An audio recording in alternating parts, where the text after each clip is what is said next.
Hello, everyone. I'm Barbara Ham-Lee.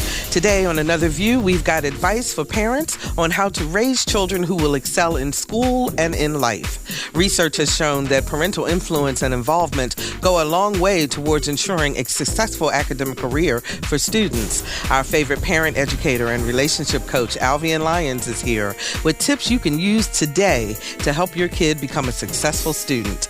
It's all a part of the Corporation for Public Broadcasting and WHRO's American Graduate Let's Make It Happen initiative. Successful parents, successful students. Right after this news from NPR.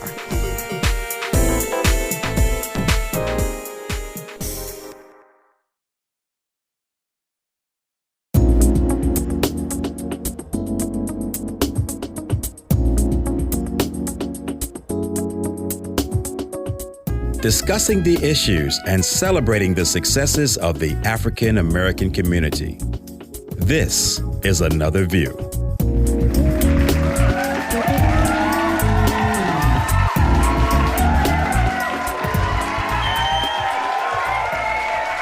And happy Friday afternoon, everyone. I'm Barbara Ham-Lee. Welcome to Another View. Before we get started on our program today, we're talking about parenting and how to be a successful parent and raise a successful child. I must take a moment to say a very special happy birthday to my granddaughter, who turned 3 years old yesterday. So happy birthday, Patience.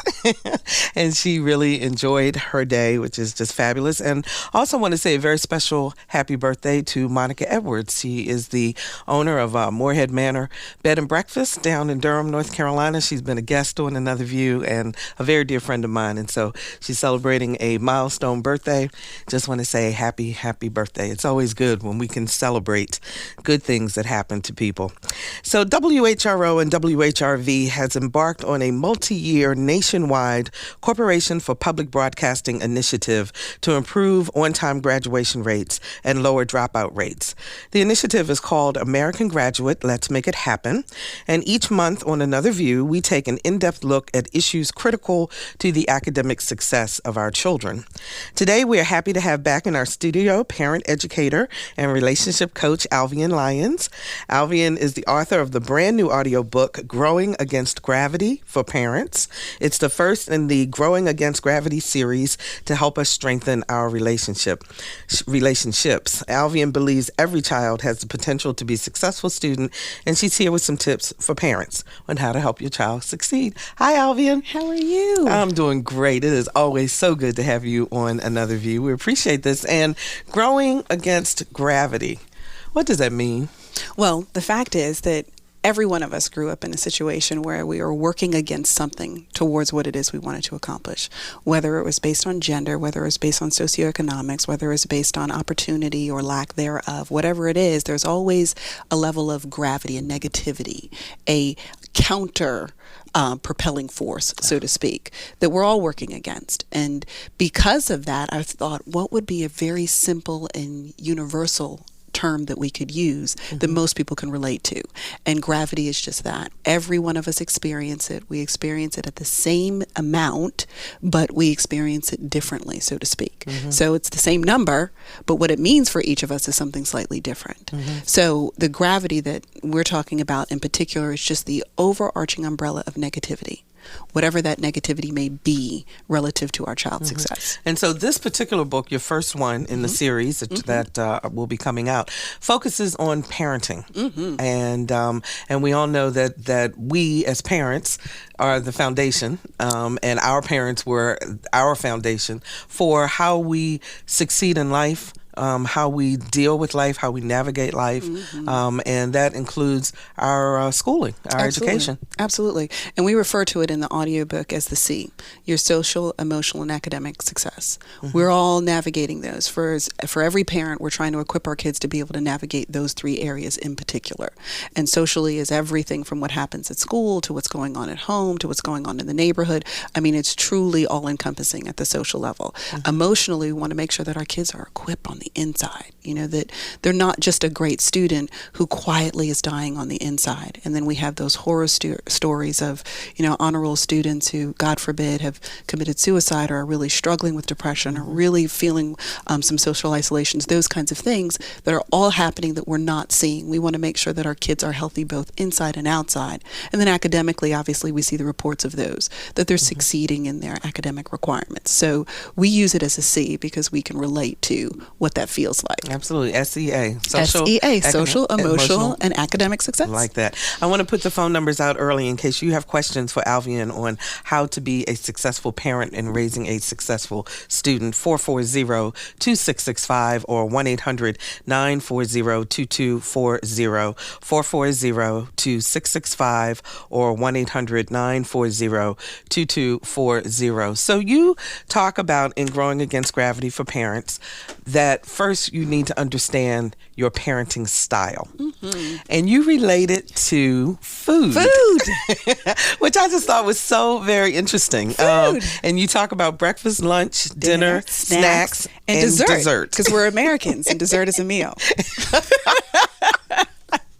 And so each one of these correlates to a style of parenting. Absolutely. So I was listening to all of them, and I have determined that I am a snack parent. Are you? Yes, I am. I am a snack parent. And so I'd like you to talk about what a snack parent is and how you navigate that into raising a child. Got it. Okay. Well, think about snacks. Period. Those of us who are snackers, we are absolutely stuffing something into our mouth multiple times during the course of the day, getting ourselves from one real meal to another. And the busier we are, the more snack is a way of life for most of us. So if you're a snack parent, you imagine that same concept relative to the way that you eat and relate that to how would I fill my child in small nuggets, small little nutritional, sometimes a little fattening, deposits for them that get them from one real parenting plug-in time to another. So snack parenting would be something as simple as the utilization of your time when you're in the car. Us busy parents, we're frequently in the car. We live half of our lives in the car. If somebody transporting the kids from place to place. From one place to another. If you wanted to find out all about my life, you don't have to check my trash, check my car. Very good point. That is how often we're in the car. So you're literally taking that time, and instead of using that time just listening to the radio or, God forbid, just focusing on all of the things on your things to do list, you use that time as plug-in time. That transition time would be what snack parenting is about. It's about taking small nuggets of time, potentially, and using those times in order to plug in more effectively with your kids. So, for instance, is that a time where you say to your child, what's going on with your day? Is that what you're talking about? Or do you try to approach something that's a deeper subject? Well, it depends on what's going on, because one of the things we have to do as parents is always stay relevant. We have to stay on top of what the progression is for our kids. So one week it may be about something, and another week it may be about something totally different. Like, for instance, where my son is concerned, I have several children. We'll talk about that later. I've pushed out two, sort of. It was a cesarean, so actually they pulled them out. But I've carried two, and but I have three, and we've actually raised two others that were former students of mine. So I love this parenting thing. Eat it up. Okay. I enjoy being a parent. So, and I always bring them in at teenagers. When people want to get rid of them, that's when I want them. That's when you take them over. That's when I want them, because they are so open. Okay. So needless to say, if there's something going on in your kid's life, for instance, my son was having a very tough time with some things academically, and it just wasn't clicking for him. So sometimes the plug-in, that short plug-in, was reminders of what it is that he needs to be working on, what it is, finding out what's going on with him. How did it feel today? Did you have the confidence to raise your hand about that thing today that you didn't do yesterday? How did so-and-so relate to so-and-so in this situation? You're plugging in about whatever the relevant issue is, but you're utilizing limited moments of time in order to be able to do that. So it may be a continued conversation that could be going on over weeks worth of time, or it might be something very specific to an experience that has recently happened that you want to make sure you're on top of. I want to talk about some of the other types of parenting, but one thread that I want to ask you about, and that is when you look at the overall picture, really, while I say I'm a snack parent, there really are little bits and pieces that we pull from the entire meal. Absolutely. That's what I thought. 440-2665 or 1-800-940-2240. If you have any questions about parenting, give us a call. Okay, what is a breakfast parent? Okay, a breakfast parent, think of the reason we use food was because all of us can relate to that. Most of us try to eat 3 times a day. So we can relate to what breakfast, lunch, and dinner is for the most part. Then there's the rest of us who add in the consistent dessert and the snacking because we're busy. So we took it and we broke it into 5 different elements in particular. And so in terms of a breakfast, you think about the fact that breakfast is your first meal during the course of your day. It's that thing. It's the pick me up in the morning. It is break fast, literally. So you're breaking the fast from the previous night. It is the start of something new. So one of the things that we say where breakfast parents are concerned are breakfast parents who are very conscious of how they start their day with their children. What is it that we have talked about today? What have I said to you? What have you heard out of my mouth this morning? What is it that I've told you about yourself this morning? What is it that what script is going to be playing for you during the course of the day based on our exchange first thing in the morning? Was the last thing you heard before you went to school, dude, how come the trash isn't out? Like, is that the last thing that your kid heard? Or was the last thing that they heard, have a great day, you're brilliant, you can do this, you've got this, you studied for it, don't worry about it, give it 100%, and I know you're going to do fine. What do they hear last? Because whatever it is that they're hearing last is typically the thing that's playing in their head during the course of their day. So the breakfast parent is very conscious of what starts their kid's day. And if you do have that dude you didn't throw out the trash, right? Then should you be saying to yourself, well, gosh, I am a breakfast parent and, maybe I'm not sending the right signals. The remedy for that then is to try to change that behavior as opposed to beating yourself up about it. Absolutely. See, the thing is with parenting, we never get it all right. No one ever does. There's no such thing as a perfect parent, but there are plugged in parents. As long as I stay plugged in, I can constantly, that being plugged in means I'm connected to the energy source. So I'm constantly allowing there to be an exchange between myself and my children. I am never allowing myself to be disconnected from the very thing that needs me the most. So this is not judgmental in any form or fashion. I mean, I don't have flawless children. I'd like to meet somebody who does. We'll call you the expert then. But I mean, like, we're all trying to make this thing happen. We're all trying to do this thing well. It's just trying to find creative languages to be able to make sense of a very fuzzy, non-manual or scripted kind of experience that is worth more than anything that we're ever going to experience in our lives. So, okay, so lunch parent. Yes, lunch parent. Lunchtime, core, center of your day. It is that meal that is right in the middle. And a lot of times we forget that parenting is not just about our kids, it's also about us. Us in the sense that we moms in particular, daddies, we love you too, but mommies, we have this martyrdom thing that we struggle with on a regular basis. It is breeded in our society because the guy could be 25 years old when he shot up the post office and somebody asked, where is his mother? So it's something about the mother-child relationship that's constantly a connection. Well, that means that what goes on with me personally matters a lot as a parent. So the lunch parent also recognizes the importance of self. I cannot pour something out of something that is already empty. I can't pour water out of an empty pitcher. So I have to make sure that I invest in me too, even if that means closing the door sometimes. And not when the kids are screaming your name, don't answer. They will not die. If the house is not on fire and nobody's bleeding, you can take a minute to breathe. It really is okay. I have to smile because I remember once coming home from work and saying to Tiffany, my daughter, give mommy just 5 minutes. And I would literally go into the bathroom and just close the door. Yes. Just to have 5 minutes of decompression time. And one day the cat came in the door and it was like I was going to lose your experience. Exactly. Right? Is there nothing sacred? Absolutely. So the lunch parent then recognizes and makes the child the center of their attention, but also understands what they need in order to be able to ultimately help their child. And it's there for each of the parenting there. We're just scratching the surface in Sure, terms of what of each course. of those are. So there's more to lunch parenting than what it is that we're going to have the opportunity to talk about, or any of these for that matter. But one of the elements is the importance of recognizing that you need to invest in yourself.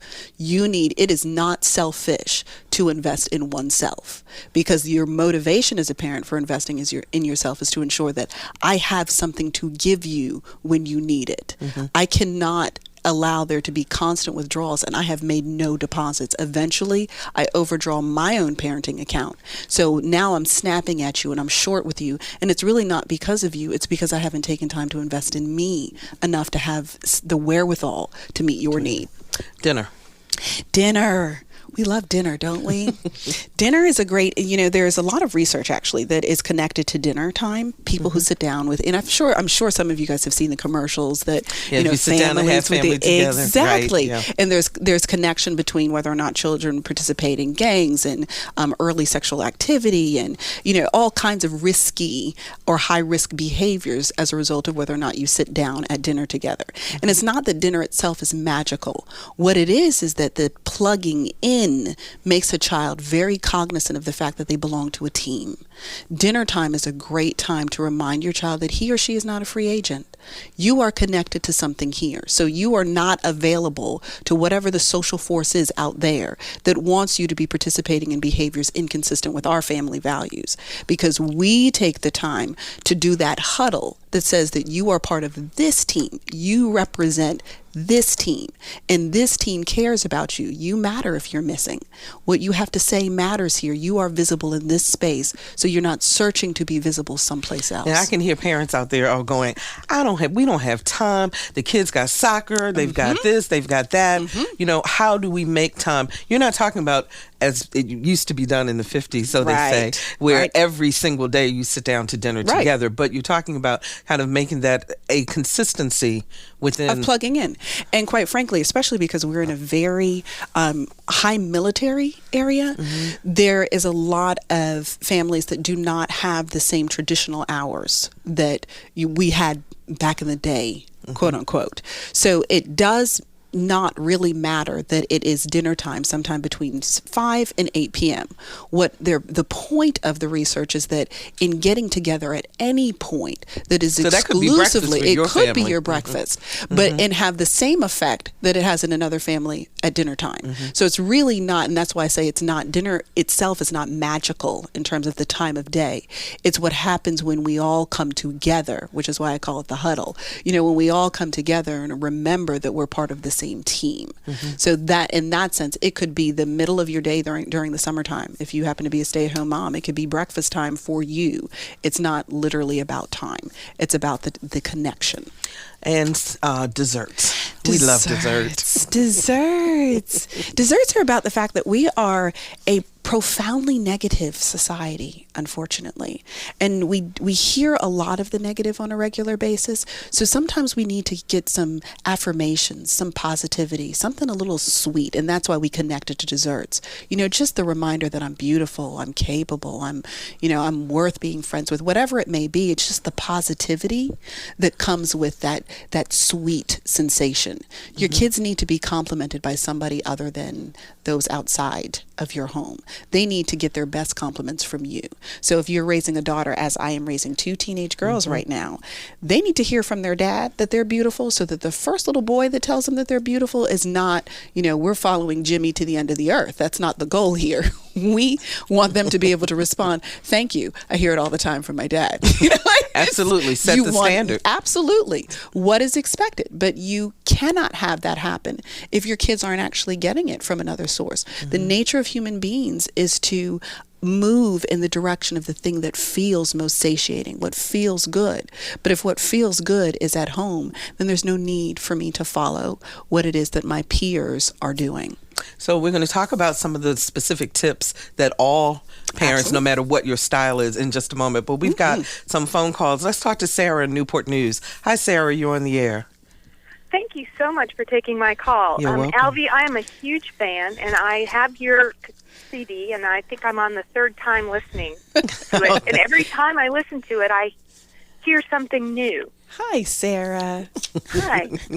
So I just wanted to say that. And then I was wondering, I got so much from another conversation that I had with, or heard you, when I heard you talk about the ABCs. Yes. And it has made a significant difference with my own very challenging 6-year-old attitude and the concept of, in our home, Team Davis. Right. Team David. Believe it or not, I have not, and doing things that don't benefit you at all but benefit the team. Mm-hmm. And just, I'd love for you to elaborate on that, because I got so much out of that, and it has made a difference.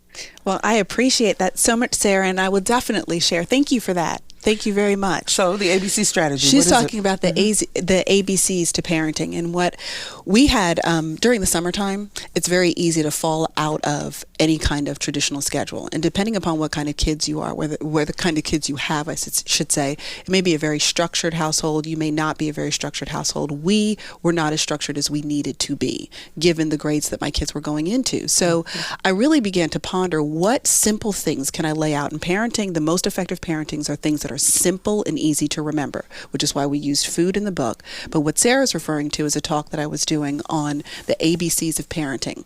Quick ABCs. If you want to do what you'd like to do during the summertime, which is what my kids always are trying to get to, how can we get to my kind of fun? Well, there are things that I expect of you. So the ABCs that we use in our house is A, your attitude. In this family, how you treat the people that you are in relationship with matters a lot. So your attitude has to be good. B, what have you done for your brain today? I need to be sure that you've invested something in your brain, because it too is a muscle and it will atrophy if you don't do something with it. So please take care of your brain. And ours is actually a B squared. It's really A, B squared plus C equals D, because the other thing is your body. Have you eaten well today? My son is a juvenile diabetic, so we always want to make sure that you're taking care of your body. I always tell him, be body smart. So have you done something for your brain, and have you done something good for your body today? And then C, have you done your chores? Because when you're part of this team, everybody needs to pitch in, and they need to pitch in ways that are not just about what benefits you. You have to benefit the team as a whole. We're part of a bigger system. So when you're taking out the trash, or when you have to clean the floor, it doesn't matter whether or not you did it. You need to be a part of the team. In order to get to D, do what you want. You get to do what you want after you've taken care of your A, B, and C are taken care of. I like that. Chris joins us from Williamsburg. Hi, Chris. You're on the air. Yeah, hi. Good afternoon. Thanks for taking my call. Sure. Hey, Chris.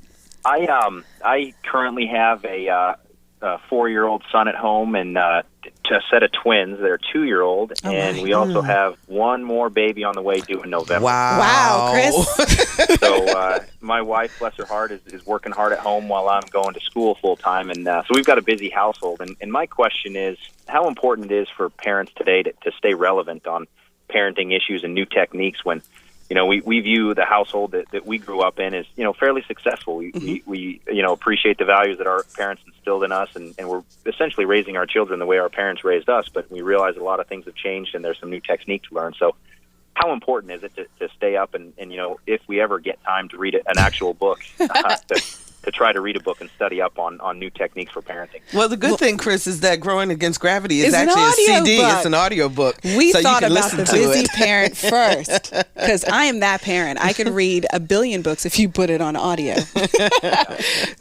But to answer your question, Chris, great question. And some of us were very fortunate to have very, very good parents. So the principles of the parenting that we received were strong enough and had good enough results that we would want to replicate that. So I totally can appreciate what it is that you're saying. The thing that comes with the staying relevant has more to do with the fact that you want to make sure that the very principles you want to teach, that there may be cutting edge ways to be able to do and accomplish those things. Our lifestyles were not nearly as busy when we were younger, and you sound like you're probably near my age. I won't say that on the air, but we're just going to assume we're somewhere around there. But we're very busy now, and the advent of technology and your household with lots of babies and all of the things that are going on simultaneously may make it so that some of the things that our parents were able to do because they had more time, we don't have as much time to be able to do those things. So the relevance is really more about how can I achieve that same thing in a shorter, more effective way. So it is valuable as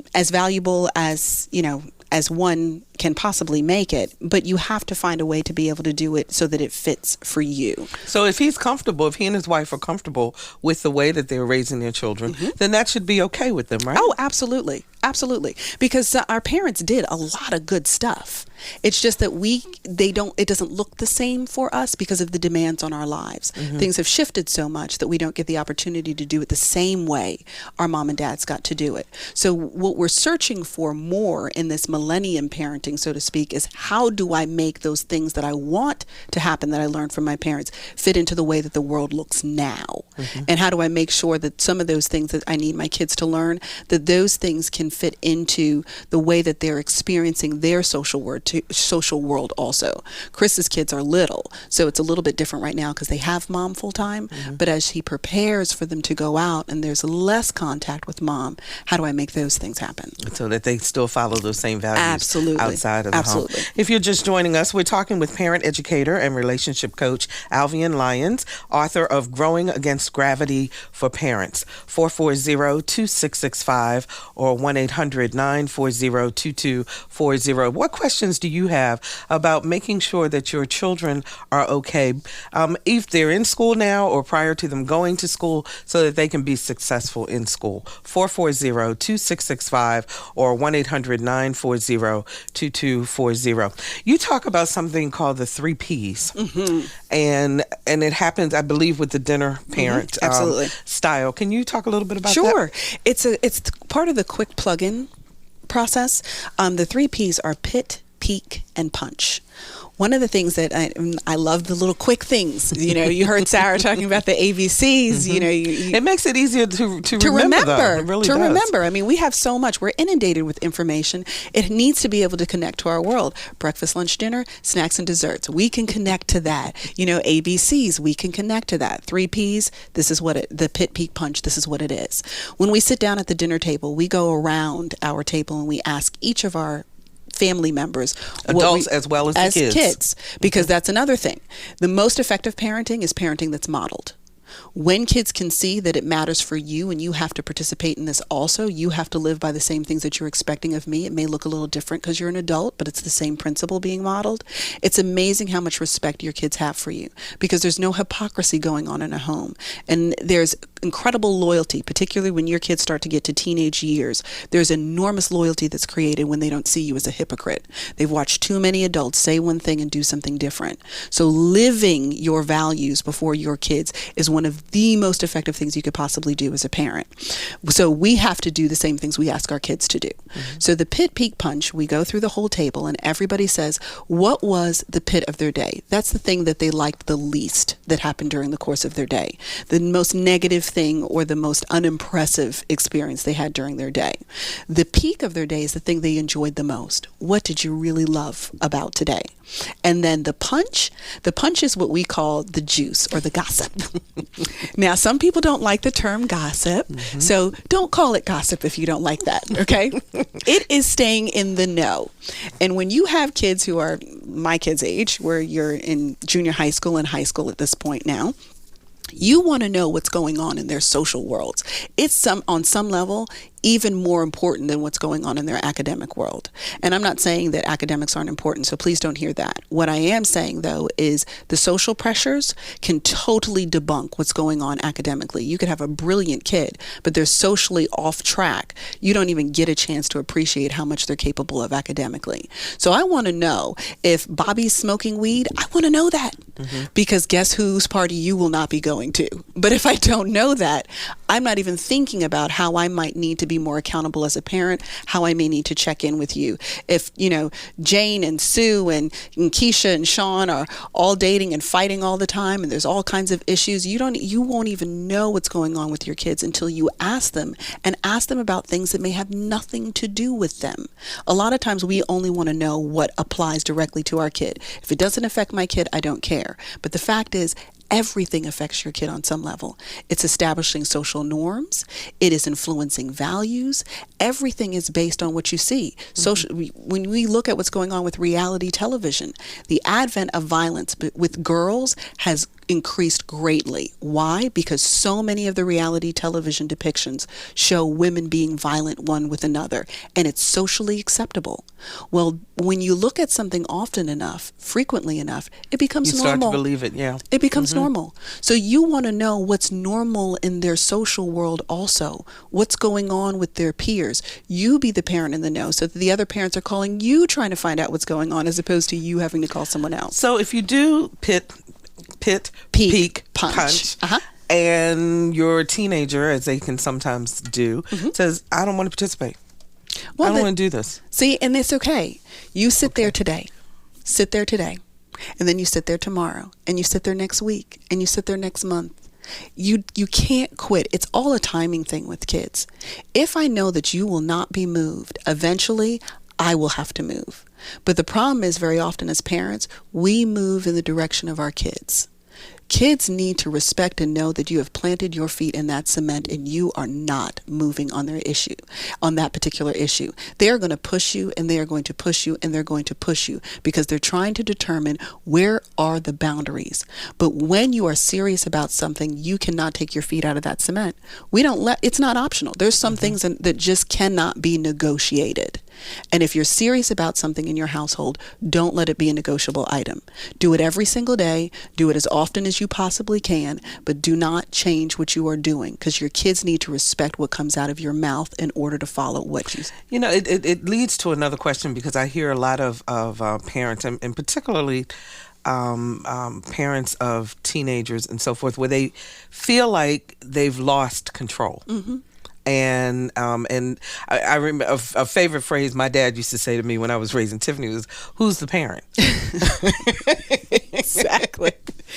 Because sometimes you do things because it's the most expedient way to get to whatever the next thing is. Right, like going in their room and picking up the stuff instead of instead of making them clean it up. I know, yes, but how do you answer that question? In other words, for yourself, so that you know that you're the one who's in charge and not the screaming teen or baby, right? Whoever it is who's trying to take control. And it's interesting that you said baby because babies and teenagers do exactly the same thing.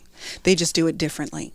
The babies are going to cry until you come in there and pick them up. And Chris, who just got off the phone with us a little while ago, he probably knows quite well that the baby is trying to train you too, in the sense that if I have been fed, I have been burped, I have been changed, I have been loved, and it's time for me to go down for a nap, but I don't feel like it, I'm going to cry until you change your mind. Or if you don't change your mind, I eventually cry myself to sleep. And that's how we train our kids to be what we call self-soothing. Well, the same thing is true when it comes to teenagers. You have to decide that here is where the line is.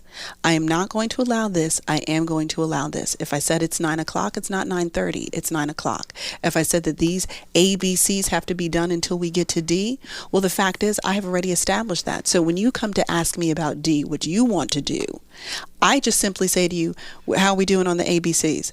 Oh, we've done A, but we haven't done B and we haven't done C. Then we're not at D yet. There's nothing for us to talk about. There's just nothing for us to talk about. But the problem is when we constantly move the goalpost with our kids. Today it was okay. Tomorrow it's not. Next week it was okay. But last week it was not. We can't keep moving the goalpost. How do you, as a mother, and I know that every mother out there has experienced this, do you remember the very first time your teenager said, "I hate you"? Well, see, we all parent a little bit differently. My kids would be scared to say that. Where they're just certain things. My teenager is so funny. She says, sometimes, Mom, I have a bad thought, and I'm just like, I hope she didn't hear that. She can read my mind. And the way you looked at me at that moment, I really wondered if you heard that. But how we parent has a lot to do with, and what's funny is my world is full of children. I mean, my closest girlfriends, my sister lives close by. I mean, filled with children. And then I work in the school systems on a regular basis. So I am often known as the cuddly auntie, the cuddly this, that, and the other, because I will love all on you. I truly enjoy being affectionate. But people also know, including my babies, that when I say I'm serious, there's something about my countenance that makes it crystal clear that this is a non-negotiable for me. My kids also know that saying I hate you is not something that's going to float for me. Now, am I saying you are a bad parent if your child feels comfortable enough to just blurt out what they're thinking? Not at all. I mean, it may work in your environment, but I can honestly say to you, having had 2 teenagers currently, 2 that were not my own that are now in their 20s, I have never heard I hate you, ever. You're a lucky parent. You are a lucky parent. They just get angry. I have not heard it, but I know it's been thought. Back to the 3 Ps for a second. Yes, because ma'am. it's something you said during that issue of the whole idea of parents having to model the behaviors and the lifestyle and the values that they have. So what type of conversation, if you are in a married relationship, parenting, 2-parent household, what type of conversation do you need to have with your spouse to make sure you're both on the same page? Because the whole if you're showing that conflict, then that's yet another layer that you don't want to let the kids Right. I mean, take advantage of. Wow, that's a whole nother show all by Yes. itself. I mean, like, because truly, it does matter what your kids see. It really does matter. I mean, we can't all get it perfect. So the truth is that the folks that are in have to be in 100%. So if dad is not in or mom is not in, for instance, then you may have to establish at the table, okay, well, everybody who wants to contribute contributes. And so that it does not become a spotlight on the one person who decides that they're not going to contribute. We don't want to emphasize the negative. We really want to put a spotlight on the positive. So if you know that you may be in a situation where you're not going to get both parents to buy in to the experience, then the one who is in it, do it at 110%. So you're almost on some level compensating for the fact that the other parent is not going to say anything at that particular moment, but that it's totally okay. And you can create an environment where it says it's okay if you want to share today and it's okay if you don't want to share today. But that doesn't mean that you stop doing the process. You allow, if you're the only one who tells each day what your pit, peak, and punch is, so be it. Until somebody else wants to join in. But actually, the peer pressure probably eventually does it. brings everybody around to Absolutely. the same point. 440-2665 or 1-800-940-2240. Dan joins us from Williamsburg. Hi, Dan. You're on the air. Hi, good afternoon. My main question was what the difference is between a 2-parent family and 1-parent family, because I've had both. And back before my wife passed away, one of the things that we had discussed, and it was not discussed too much because we were both on the same page for a long time, is that education matters. Absolutely. And once after my wife had passed away, I still had 2 minor girls that were in middle school, one of whom was struggling mightily with math. She's a wonderful writer and in many other things, but give her a math problem and she had lost. And what I did, I told her, I said, look, it's not acceptable for you to have problems with math. And I got her set up with tutors after school, so she learned math, and it paid off. She went from getting 30s, 40s, and 50s on her math test to getting 98s. Fantastic. That's fantastic. So, but my original question was the difference between single parent and 2-parent, because I've done both. I see. And the only thing I can say about that, and I'm going to be the first to say that I'm not perfect, and I made some mistakes. None of us are, Dan. None of us are. And I think that's the biggest thing for parents. If nobody walks away from a lesson today, the fact that none of us are perfect, and you just have to keep trying every single day. Absolutely. Would you agree, Dan? Absolutely. The only thing I will say is, just to judge by the results, is all 3 of my girls graduated high school. Fantastic. One graduated Virginia Tech and then Fordham, and Wonderful. one's in school in Newport News now, and one's in college in Newport News. One's in college in Pennsylvania. Congratulations. Excellent, Dan. Well, to your question about what's the difference between a single family, a single parent household versus having 2 parents, really, at the end of the day, what matters most is how plugged in are the parents. You can get better results in a single parent household if you have a parent that is totally plugged in than to have 2 parents who are not plugged in a 2-parent household. It's the quality as opposed to the quantity. Would we like, in ideal situations, to have a mother and father in the environment? Absolutely. If that mother and father are getting along well and representing relationships well and healthily in front of the children. Dan mentioned a thing about his daughter not being able to succeed in math and how he got her tutors because he said it is unacceptable for you not to succeed in math. Alvean, how far do we push our kids academically? Do we go into it thinking, yes, my child can succeed regardless? And then, and how do you know how far to push? Or, because sometimes there really are barriers there. Absolutely. And we're not all gifted at the same things. So what one kid is capable of doing and what another child is capable of doing in the same household, having had the same raising experience, is completely different. So how far do you push? You push until you know that your kid has given 100%. When a child has given 100%, if C is their 100%, you have to be proud of them for that. You don't have to say that C's are the equivalent of A's. So you don't have to change the fact that you have an academic standard where you really like to see your child perform at an honor roll level consistently. But if your child is giving 100%, you can't ask them to give more than 100%. Some things do not click the same way from one kid than the way that it does for another. So I believe the pushing is pushing till I know that you have really put your all in. And if your all is never going to make you Michael Phelps in the swimming pool, I have to cheer for you anyway when you come in 7th in a lane of 8. I still have to cheer for you because you did everything that you could. But when you know that your kid spent more time on the Game Boy or watching television or on the telephone, and then they're not performing and they're bringing home C's or D's, that's a totally different story. That's a totally different story. But if I saw you give everything that you got, you studied, you woke up early, you went to after school tutoring, or you gave 100% when you're with the tutor, and the best that you got was a 75, then I still have to cheer for you. I have to, as a parent. Hunter joins us from Virginia Beach. Hi, Hunter. You're on the air. Hi, my name's Hunter. Calling from Virginia Beach. How you doing? Okay. Hi, Hunter. Good, good. My fiance and I are looking to have kids sometime in the next couple of years. I was wondering what we could do to sort of ingrain good behaviors as far as parenting skills now, because we're already arguing about things we want to do, my way versus her way. Okay. All righty. Okay. Well, Hunter, very quickly, let me say this. Getting on, and you might have heard Barbara mention earlier, the importance of being on the same page. Working out the arguments and the bones and the sticks right now is the best time to be able to do it. What are the things that you agree on? What are the things that you don't agree on? What things are you willing to negotiate and sort of compromise on some level? What are the non-negotiables for you? Those things, figuring those out before you have children, make a world of a difference in the way in which you're going to parent. A united front is the most effective front for parenting, and wonderful for your kids to be able to see. But when you don't see the things the same way, deciding how you guys are going to communicate those differences in a way that does not isolate either the parents or put either of the parents down is a very effective way to manage slight differences. So getting on that same page, Hunter, if you can now, is a wonderful thing to do. So do you suggest Hunter and his fiance to literally sit down and come up with lists? Well, the things that they know, a lot of times in our lives, we know things that we absolutely want for our kids. I want my kids to be exposed to the arts. I want my kids to play a sport. I want my kids to do this. I want to make sure that we raise them with faith or open to all kinds of faith. Whatever those are, we need to make sure that our partners understand our non-negotiables in terms of our visions for our kids, because those are the things that become major sticking points when we're raising our kids. But there are lots of other things that we are willing to negotiate and compromise on.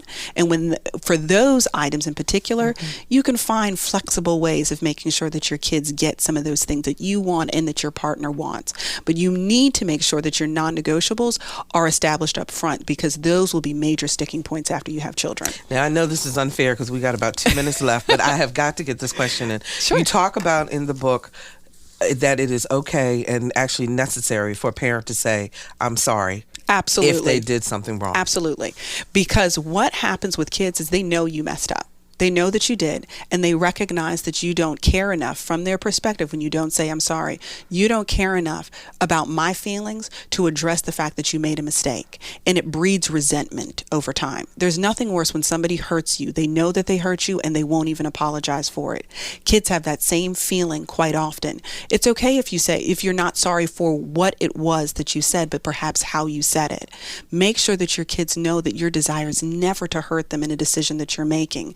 And it doesn't make you weak to be able to accept the fact that you made a mistake. It creates an environment where people take risks. And where there is a risk that's allowed to be taken, maximum creativity and development is possible. So, where do people find Growing Against Gravity for Parents? Because there's so much more that we needed to get to, and it's just and we'll do it the next time we get together. Exactly. We'll break it down in pieces. Absolutely. But they can definitely go to the Facebook page, facebook.com/Growing Against Gravity.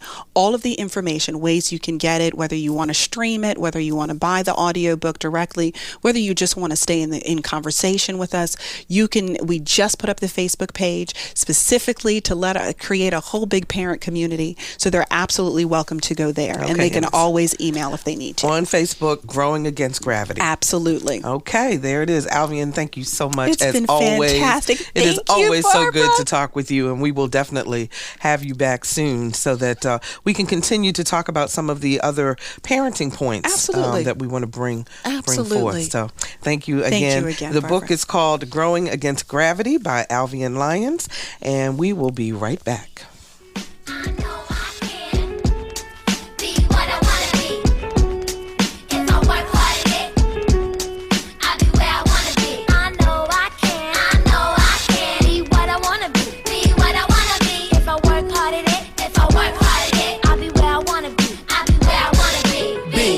Boys and girls, listen up. You can be anything in the world, and God we trust. An architect, doctor, maybe an actress, but nothing. I just love our audio engineer because he just finds the songs that match our topics. It's just fabulous. Comedian Tommy Davidson has been making us laugh for decades, whether it was his role as the child victim of Homie the Clown on the hit television show In Living Color, or his hilarious impersonations of celebrities like Sammy Davis Jr. or Sugar Ray Leonard. Davidson could make us weak with laughter. The comedian brings his humor to Hampton Roads this weekend for several performances at the Funny Bone in Virginia Beach. Our Lisa Godley spoke with Davidson about his talent, his goals, and the path he's taken to become a household name. How you living? What? In living color. Not long after In Living Color was broadcast into our living rooms, the show was a hit, and Tommy Davidson was one of the stars. So I was eager to ask this accomplished comedian what went into creating the characters and storylines that kept us in tears for years. We would go to the writers with an idea for ourselves, so we came up with our own stuff. Was there anything that you really liked that never made it to air? A million things. There's probably a whole series waiting. Bam! All right, man, pay no attention to all that stuff, man. Reese's baby got boogers all over this. That's the number. That's my cousin Boudreaux. All right, call anytime you want. Now, that's Pizza Hut, but don't worry about it. What do you still stay in touch with the cast? Yeah. I see him. Marlon and Sean work the road, and Jamie's out there, and also Jimmy Carey, Yeah, we see each other. Tommy Davidson grew up in our nation's capital, and that's where he began his stand-up comedian career. Now, was it a help or hindrance performing where family members and friends could pop in at any time? Oh, no, nobody come and saw me. I didn't even know what was going to happen. I just kept going out to these little clubs and just kept making them laugh, and I just kept getting better and better. I'm still doing that, by the way. Now, I was reading your bio, and it was saying that you were adopted at the age of 2 and that your parents were not African American. What, if any, adjustments did you all have to make growing up? And what was their thought about your decision to leave college and go into stand-up comedy? We started out in Colorado, and that didn't work out. So we had to move to a place where people were more comfortable with black people. And even that was hard. Black people wasn't comfortable with white people at the time either. So it was sort of a long haul. Now, one of my favorite things to see you do is your impression of Sammy Davis Jr. because you do it to perfection. It's Sammy, babe. And you brought me here from that big golden nugget in the sky. Now, what made you start doing the Sammy thing? Actually, I messed around with Sammy. Like I messed around with all the impressions that I had. Like, I never really thought too much about any of the stuff that I did. So when that came around, and I did it, and it worked, but that's pretty much how I did all my stuff. Sugar Ray Leonard, or any of the impressions that I did, Michael Jackson, Tommy Davidson has performed on television for a large part of his career, but it wasn't long after he hit the small screen that the big screen came calling. His film debut was Strictly Business, opposite Halle Berry. Well, Halle wasn't starred yet. So actually, A.J. Johnson, who was in House Party, she actually had the job. And they decided to go another way with that role. And Halle came in. Halle hadn't even acted before. She came aboard. Kevin Hooks directed it. So Kevin, me, and the rest of the people rallied around her. She was fine as all outdoors. So, we wanted her to do a good job, and she did. Now, what we're all anxiously waiting to hear, what's next for Tommy Davidson? Actually, it's current.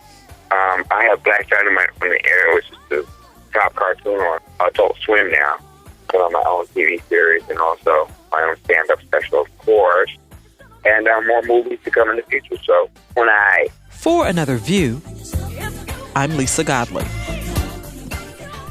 And Davidson is performing at the Funny Bone all weekend. For more information, check out vbfunnybone.com. Time now for things to view and do in Hampton Roads. You will be my Saturday love. The Virginia Chorale Society is in concert October 12, 13, and 14, presenting music from a variety of composers and arrangers. Songs featured include Song for the Myra, Go Down Moses, Steal Away, and Deep River. All concerts are at the Hampton Roads Academy Auditorium in Newport News. Visit vachoralesociety.org for specifics. Biographer Wayne Dawkins presents an author reading and signing of his new book, City Sun, the story of 20th century voting rights activist and City Sun journalist Andy Cooper. The event is Tuesday, October the 9th at 6 p.m. at the Hampton University Library. Call 727-5437 for more information. If you are a Hampton Roads middle or high schooler and you're interested in journalism, then plan to participate in the Hampton Roads Black Media Professionals Journalism Workshop. The workshop is free. You'll meet television, radio, and print journalists, including yours truly, get insight into the historic role of African American journalists, and take a trip to see a live television newscast. HRBMP's Journalism Workshop is Saturday, October 13th, 20th, and 27th at the Crispus Attucks Cultural Center on Church Street in Norfolk. It's free and lunch is provided. Visit www.hrbmp.us to sign up. The SeaTac Community Day Celebration Parade is Saturday, October 13th on Atlantic Avenue from 5th to 19th Streets on the oceanfront. Lineup is at 9 a.m. and the parade starts at 10:30. Radio personality and SeaTac native Cocoa Butter of the Steve Harvey Morning Show is the Grand Marshal.